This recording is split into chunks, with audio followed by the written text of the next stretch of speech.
Good evening friends, this is Vivek Chauhan from super bike 40। तो ये देखिए, ये सुपर बाइक पे यूज़ होने वाला एक हेलमेट दिखा रहे हैं आपको। एसएम के कंपनी का है ये। तो फुल्ली लोडेड है ये हेलमेट। ये देखिए, आगे माउंट भी लगा हुआ है आगे कैमरे के लिए। और इसका जो हेलमेट है नॉर्मल हेलमेट से डिफरेंट होते हैं। इसमें जैसे कई बार हम शीशा बंद करते हैं तो आगे फॉग छप जाती है, तो ये इसमें डी फॉगर पहले से लगा हुआ है, फॉग नहीं जमेगी।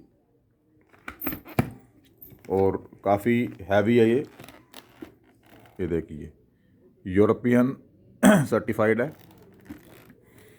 और इसमें ये देखिए, ये ब्लूटूथ लगा हुआ है पिरानी का। ये देखिए, हमने इसको ऑन कर दिया है अब।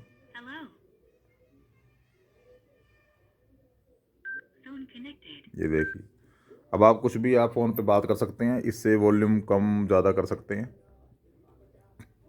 पिरानी का है, टॉप क्वालिटी का, ये बाहर से ही आते हैं ये। और इसके अंदर ये देखिए, ये माइक लगा हुआ है,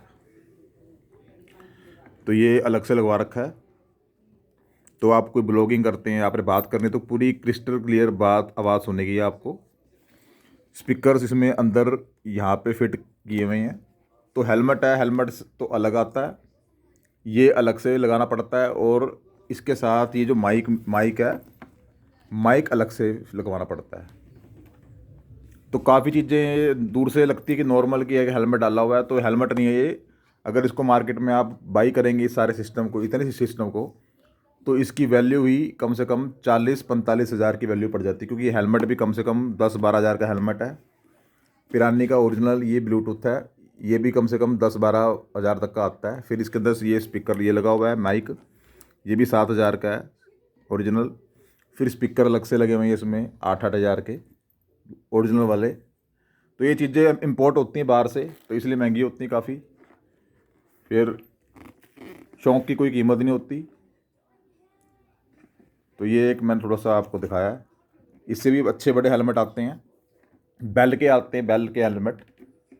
तो वो थोड़े से कार्बन फाइबर थोड़े लाइट होते हैं। पर मेरे हिसाब से जब आप बाइक चला रहे हो हैवी 150, 200, 250 की स्पीड पे, तो हल्का हेलमेट सिर के ऊपर डाला हो आपने, तो मेरे हिसाब से तो थोड़ा हैवी होना चाहिए हेलमेट। मतलब इतना भी हल्का नहीं होना चाहिए, जो आपको थोड़ा सा हैवी हेलमेट हमेशा डाल लें, ताकि आपका जो सिर है वो आगे की तरफ पूरी स्टेबल रहे।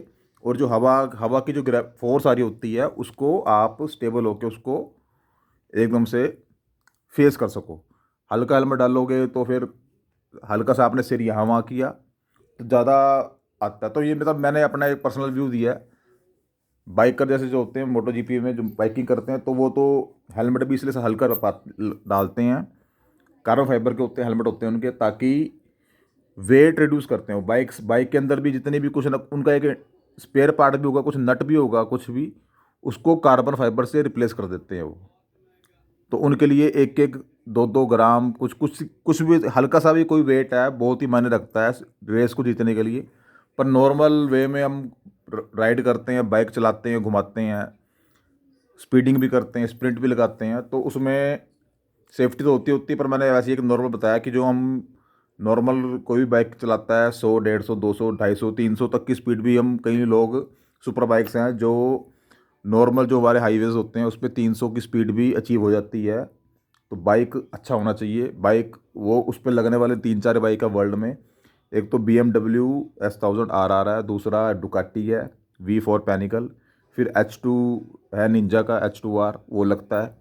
फिर कावासाकी का ही है ZX10R, उसके भी अगर कुछ काफ़ी उसमें एग्जॉस्ट वगैरह अच्छा कुछ कर दो तो वो भी 300 तक वो अचीव कर लेता है। और बाइक्स भी, पर ये मैंने गिने चुने बाइक्स बताई हैं जो 300 का जो मार्ग है वो बड़े आराम से कर लेते हैं। यामा का R1 भी है इसमें, होंडा का CBR है, एप्रिला है कंपनी है, उसका भी है। तो 6-7 कंपनीज है। पर ज़्यादातर जैसे हम मार्केट में लोगों को BMW और डुकाटी के ज़्यादा पता है और कावासाकी का ज़्यादा पता है। बाकी कंपनियाँ और भी हैं, तो मैंने आपको थोड़ा सा बताया हेलमेट के बारे में। तो इसमें सूट्स भी आते हैं, अलग अलग लेदर सूट आते हैं, नॉर्मल सूट लेते हैं।